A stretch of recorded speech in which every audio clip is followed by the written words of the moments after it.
Bienvenue mesdames et messieurs à ce nouveau numéro de cette émission Langage artistique. Langage artistique, comme vous le savez bien, nous avons décidé d'approcher les artistes, de faire la promotion des artistes, non seulement des artistes, mais nous nous intéressons aux messages qu'ils véhiculent à travers les œuvres qu'ils exposent. Par moments, les artistes sont collés à certaines activités comme l'activité ou l'exposition que nous sommes intéressés aujourd'hui. Il s'agit bien de l'exposition dénommée ou initiée par Artembo. Mesdames et messieurs, nous allons nous approcher une dame qui est la curateur de cette exposition qui réunit 4 artistes congolais. C'est elle qui va nous donner les détails appropriés par rapport à cette exposition. Bonjour madame. Bonjour. Vous êtes la curateur de cette exposition. C'est quoi votre travail? Mon travail, c'est d'accompagner les artistes le long de leur parcours.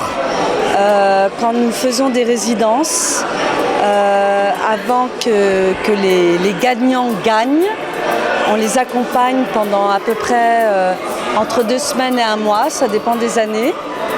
Cette année, ça sera pendant 3 semaines pour accomplir leur travail. Et pourquoi cette procédure, une exposition qui accompagne un concours? Pourquoi une exposition qui accompagne un concours? Parce qu'on les accompagne après le concours.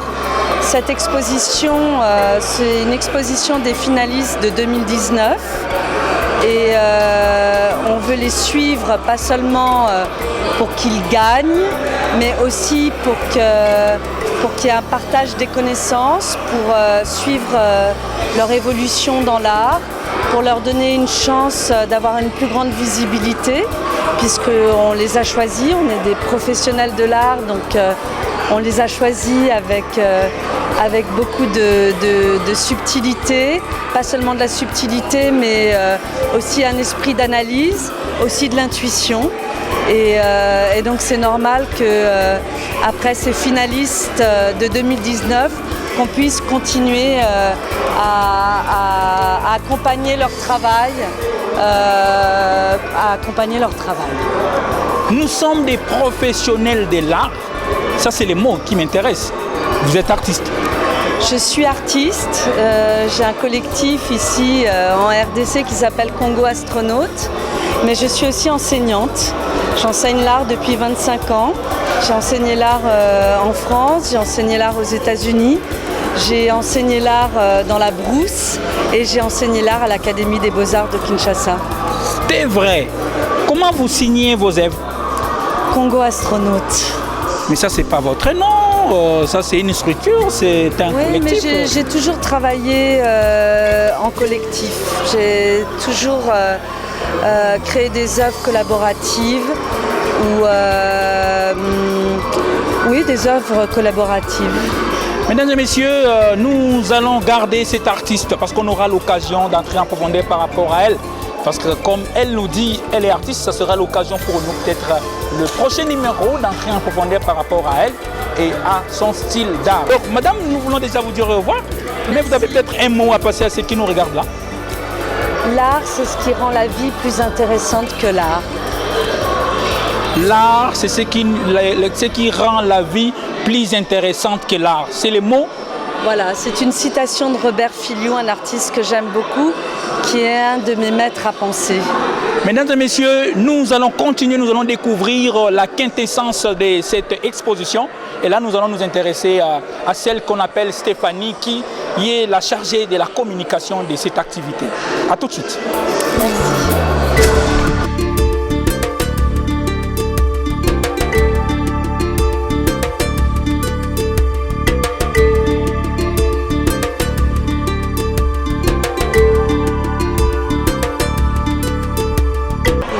Oui, nous allons continuer, comme je venais de l'annoncer tout à l'heure, que nous allons nous intéresser à cette activité Artembo.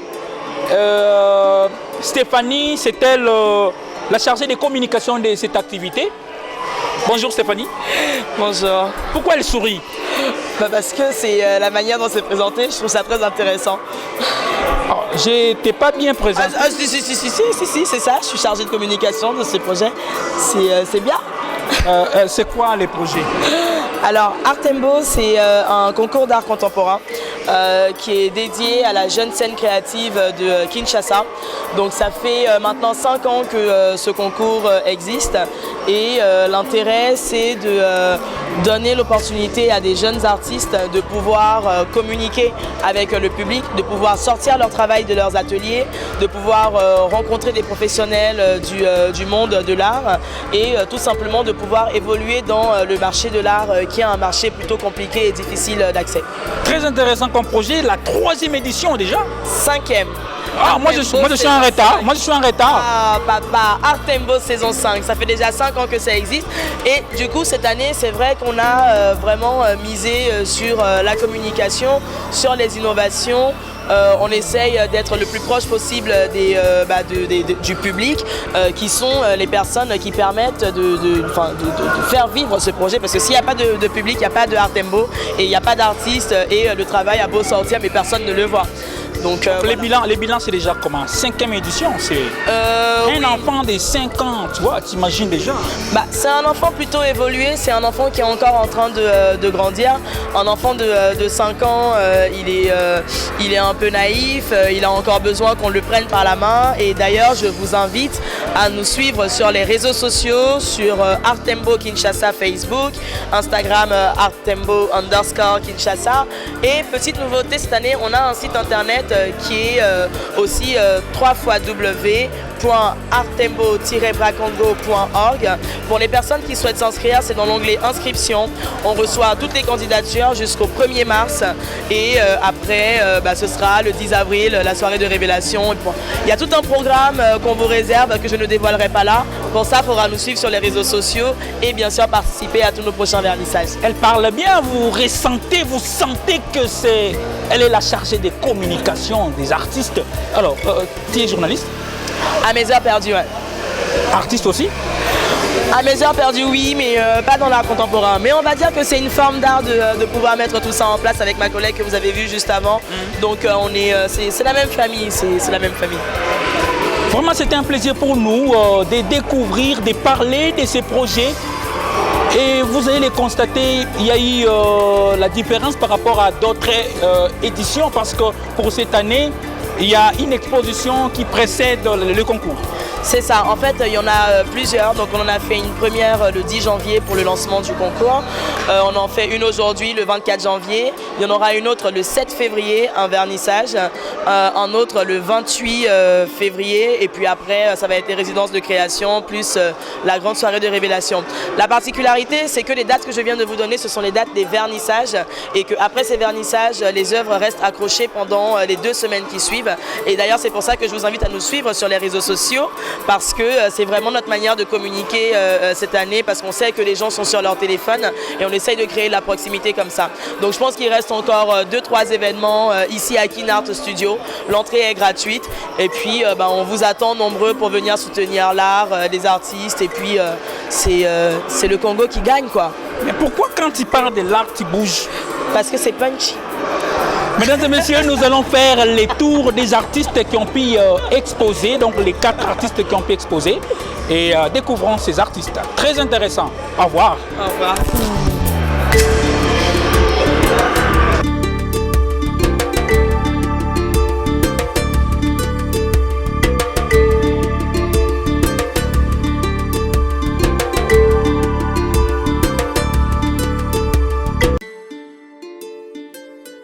Oui, mesdames et messieurs, comme nous le disions tantôt, nous allons faire un peu le tour des artistes qui ont pu exposer dans cette exposition organisée par Artembo.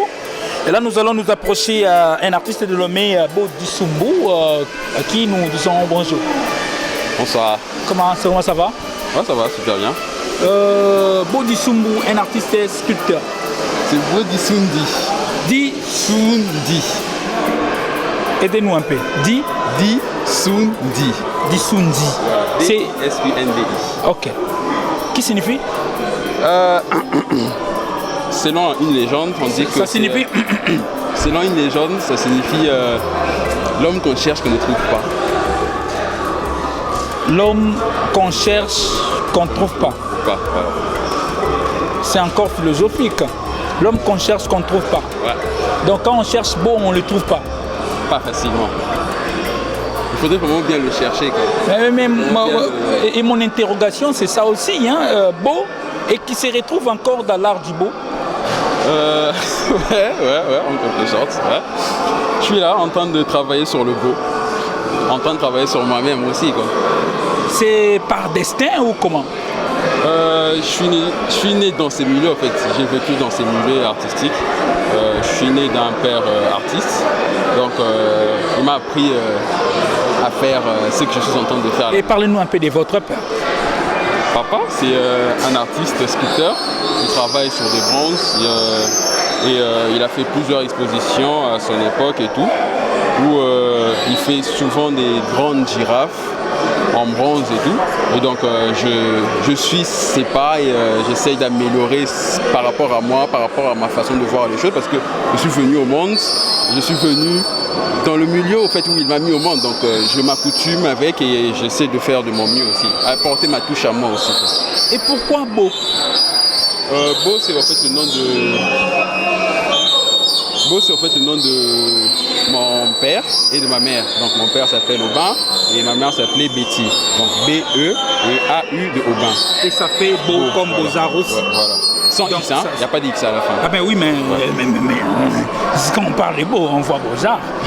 Et c'est aussi normal que vous puissiez aussi vous retrouver dans ces domaines de Beau.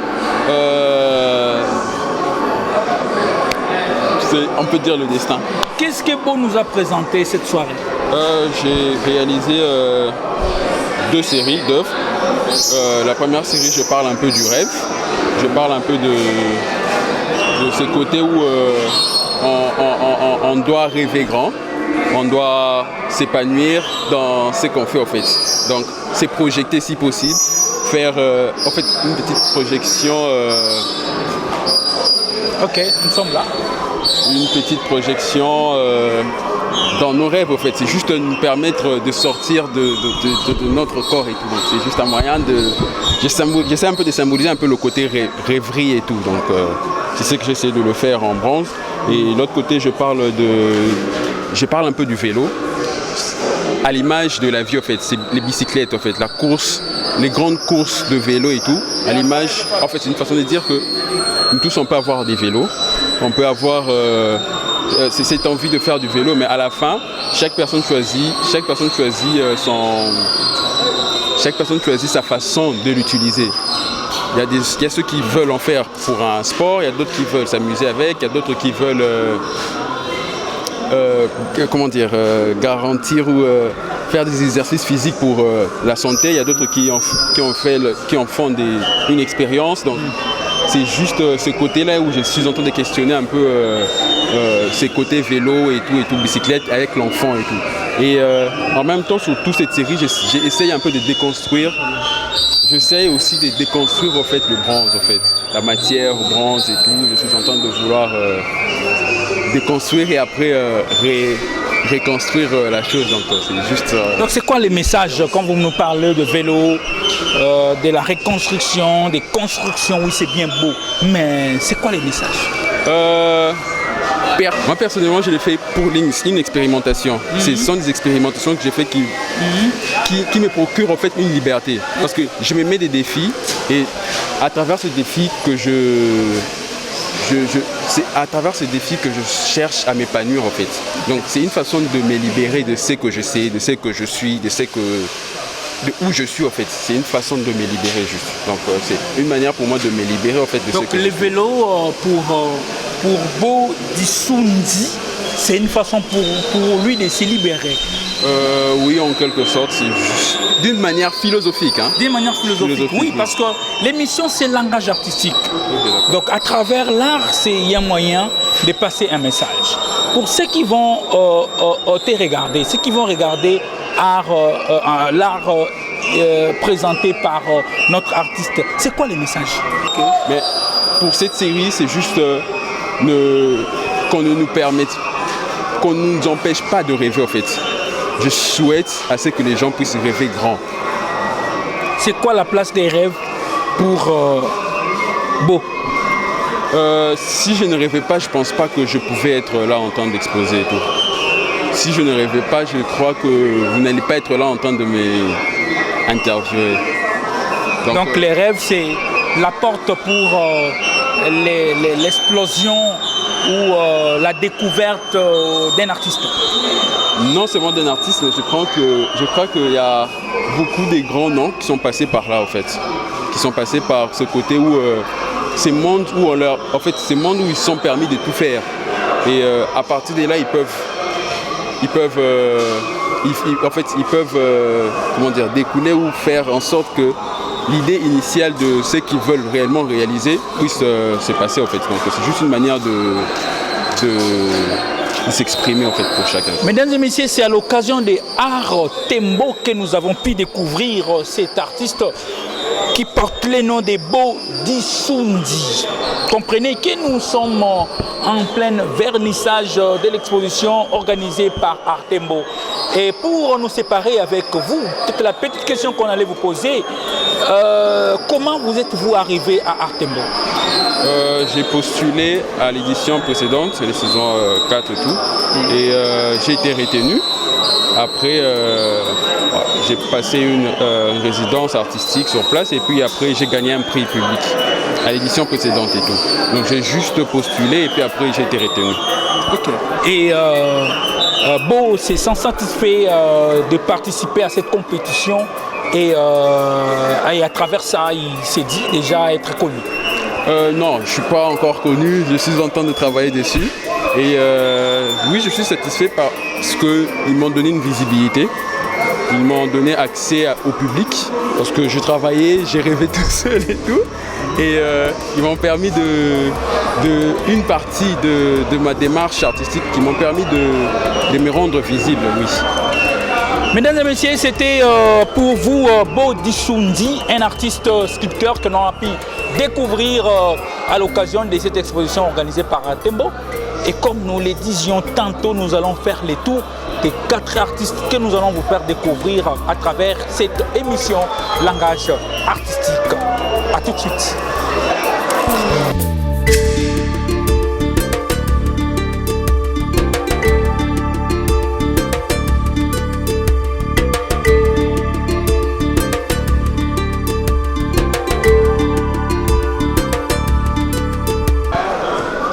Alors là, nous allons découvrir un autre artiste exposant à cette exposition organisée par Tembo. Il s'appelle Kateris Mondombo. Kateris Mondombo, un artiste plasticien. Bonjour Kateris. Bonjour. Kateris, c'est pas un nom congolais, hein? Ouais, c'est pas vraiment un nom congolais, en fait, c'est un nom d'origine belge. C'est un peu ça. Donc tu es belgo-congolais? Ouais, un peu ça. Belgo-congolais, mais noir. C'est parce que le nom que j'aurais ici, Kateris, vient d'une personne qui est d'origine belge. Donc c'est un peu artiste plasticien, pour ceux qui nous regardent, qu'est-ce qu'il fait? Je fais de l'art. Donc je me définis pas d'abord comme un artiste plasticien. Je suis un artiste. Je suis un artiste visuel parce que je fais la peinture, je fais les vidéos, la photo. Donc c'est pourquoi je me définis comme étant un artiste tout court. Alors, pour ceux qui nous regardent là, qui est-ce qu'on appelle un artiste plasticien? Un artiste plasticien, c'est toujours un artiste. C'est toujours un artiste, mais c'est quelqu'un qui est encadré dans un monde approprié. Donc moi, je suis un peu ouvert. Donc j'essaie un peu de toucher un peu dans tout, parce qu'un artiste plasticien, tu peux être un artiste plasticien peintre, un artiste plasticien et sculpteur. Donc moi, je me définis comme un artiste visuel, parce que j'essaie de représenter l'art d'une manière visuelle en utilisant d'autres matériaux, d'autres matières comme ça. Merci beaucoup. À l'occasion de cette exposition organisée par Art Tembo, qu'est-ce que Kateris nous a proposé? Kateris nous a proposé, parce que je vais d'abord c'est toujours comme ça, je dois commencer à expliquer ma démarche artistique. Et effectivement. Comment est-ce que je travaille. Déjà, Cateris propose des œuvres des bâches usées. Les bâches usées, alors d'où proviennent ces bâches? Les bâches proviennent, ce sont des bâches publicitaires. Publicitaires que le grand produit, les grandes sociétés s'en servent pour faire leur publicité. Alors après leur publicité, elles sont démontées et puis récupérées auprès de petits commerçants de la rue qui s'en servent pour couvrir leurs marchandises. Alors suite à des intempéries, et alors ça vieillit, ça prend cette forme. C'est alors que Cateris Mondombo on vient pour en récupérer et puis peindre la ville de Kinshasa. Oh, mais quelle imagination! Ouais. Comment Cateris a fait pour arriver jusque-là, arriver jusqu'à ces démarches? C'est un long chemin. C'est un long chemin parce que on est artiste. On est souvent habitué, quand on est artiste, on est habitué à travailler sur des espaces carrés, de toiles, de toiles et tout. Donc, et je cherchais moi à faire autre chose que ce qu'on a appris à l'académie. Je me suis dit non, tiens, je dois un peu sortir parce que la rue c'est l'école parfaite, je dirais. C'est l'école parfaite, je dis non, je dois descendre sur la rue et chercher un peu qu'est-ce que je pourrais faire. Et du coup, je suis tombé sur des bâches usées, sur la rue comme ça, je les récupérais. Mais je ne savais pas qu'est-ce que j'allais faire avec. Je l'ai récupéré, je l'ai gardé une année comme ça, sans pour autant savoir ce que je pouvais faire avec. Mais du moins, je le sortais, je l'étalais, je l'observais, je cherchais. Et du coup, après une année et demie, et je cherchais maintenant à trouver les liens entre la bâche et la ville de Kinshasa. Je me suis dit non, tiens, la bâche elle provient chez les petits commerçants de la rue. Alors, c'est quoi les liens? Alors je dis non, le lien serait de peindre la ville de Kinshasa, peindre comment est-ce que les gens essayent de survivre, comment est-ce que les gens essayent de survivre dans la ville de Kinshasa. Et puis, si vous regardez bien, j'utilise des fils à tricoter, des tissages. Pour moi, c'est un acte très très très important dans le processus de ma création. C'est comme si je réparais ma ville. C'est comme si je réparais une partie de ma vie. C'est un message aussi que je lance, un acte moral de représenter la ville, de réparer la ville de Kinshasa. Félicitations Cateris Mondombo pour surtout la démarche. Parlez-nous un peu de la technique. La technique, c'est l'acrylique. Donc je peins avec l'acrylique. Et il y a aussi des tissages. Il y a aussi des collages. Donc. Ouais, le collage aussi, je sais aussi de coller le pagne. Oui. Je colle aussi le pagne. C'est toujours dans ces processus de là où il y a des grandes déchirures, là où il y a des problèmes, essayer de coudre, de tisser et puis de coller. Très intéressant comme message. Vous avez un message à passer à ceux qui vous regardent maintenant à travers cette exposition. Et je ne suis pas sûr que c'est la première pour vous. Non, c'est pas la première. C'est pas la première. Je y ai exposé parce que là, je viens du Zimbabwe, les Harare, où je viens de représenter la RDC. J'étais le premier et le seul artiste à représenter la RDC dans un concours d'art africain. Et mon œuvre a été parmi les 5 premiers gagnants du concours. Donc c'est un peu ça.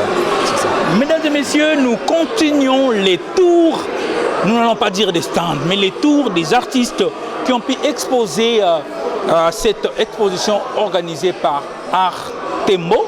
Là, nous étions avec Cateris Mondombo, il nous a parlé de sa philosophie, il nous a parlé de sa technique et aussi de sa démarche. Qui sera les prochains? A tout de suite.